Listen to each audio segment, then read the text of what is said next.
In my first two episodes, I showed you the theory of the sovereign protocol. Today, I'm going to attempt to break it. We're going to take a real scope creep email thread, feed it into my custom AI system, and pressure test it live. I'm not writing the email, I'm not steering the outcome. I'm going to see if the system can spot the trap before I do. Let's see what happens. When using AI to assist you with email, don't automate first, filter first. Keep control over what gets your time and attention. So, this is great advice, but we've all been here before. Theory is safe. Real life isn't. Your inbox isn't. If you were using Gmail or Outlook right now, watching my previous videos, would you actually know what to click next? Let's find out. Here's the situation. The following is a realistic workplace email thread I created to simulate a situation you probably deal with a lot. I send an email to my boss where I propose a 2-day TypeScript training for developers. In her first response, she's totally on board. Then a few project managers pop up and now they want a full demo of the training before agreeing. This isn't anything hostile, it's not super unreasonable, but hell no. If you handle this poorly, though, you'll lose. Scope creep becomes normalized, and at least half a day of yours disappears. This is the exact kind of situation the Sovereign Protocol is designed for. I've uploaded the full email thread into my Sovereign Protocol GPT. The GPT knows my rules. Identify signal versus noise, use strategic ambiguity, present 3 response options, and always protect my time without burning bridges. I've uploaded an email thread.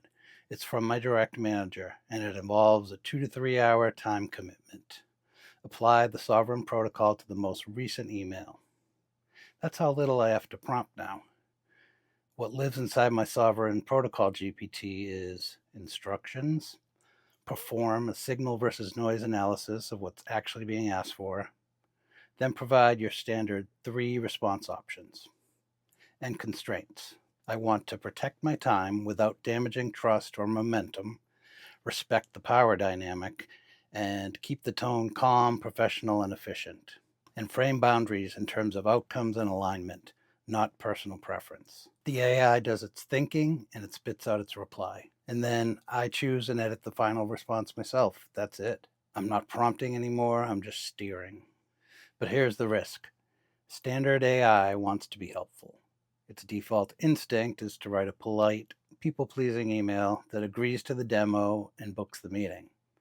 If my sovereign protocol works, though, this GPT should reject that instinct. It should identify the meeting as noise.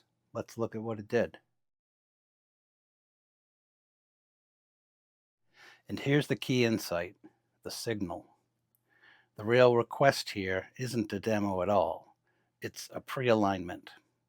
My manager is trying to make sure that the 3 project managers are aligned on sprint and velocity impact, what developers are actually learning, and how risk is being managed so nobody gets surprised later. That's the signal. Now look at the noise. The proposed solution is a 2 to 3 hour live demo. That's not malicious, but it is scope creep, and it's a very expensive way to answer what are essentially planning and expectation setting questions. Instead of reacting emotionally or defensively, the system does something different. It proposes a structural response, a shorter, intentional working session, pre submitted questions, a clear velocity and staging plan, and if they want to see it in action, an invitation to observe the actual training, not a rehearsal of it. That's not avoidance, that's clarity. Now we get the 3 response options, and this is the part that matters. Notice what the AI is not doing. It's not telling me what to send, it's not consuming my time, it's not pretending all options are equal. Look at option B, the strategic maybe. I can make time for this if we keep it efficient. That single sentence does a lot of work. It accepts the underlying concern, it rejects unnecessary scale, and it reframes the conversation around outcomes instead of hours. There's a clear boundary here. I'm not rerunning the full training for a manager audience, but there's also alignment. You'll have enough to plan schedules and set expectations. This is strategic ambiguity in practice. It's not evasive, not passive, not confrontational. It's just structurally sound. If this were a real situation, and it has been, I'd choose option B, not because it's softer, but because it preserves alignment without letting the meeting expand. And this is the part I want to be very explicit about. The AI didn't decide anything. It helped me see what was actually being asked and what wasn't. The judgment stayed with me, the responsibility stayed with me, the relationship stayed intact. That's the point of the Sovereign Protocol. It's the difference between automation and agency. AI doesn't replace your agency, it sharpens it. Quick note, if you want the source material you're seeing here, check the description. I've made it available.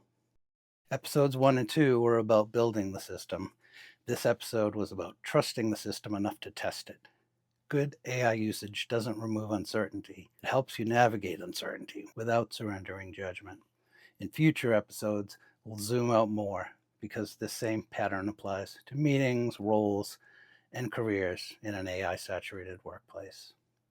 Filter first, automate second. Stay sovereign. If you want the protocol I'm using here, the rules, the setup, the starter kit, you'll find it linked below. Use it to reclaim your time, then spend that time offline. I'll see you in the next one. Everything is something else. Every mirror hides a door. You were made for something more than doing what you're told.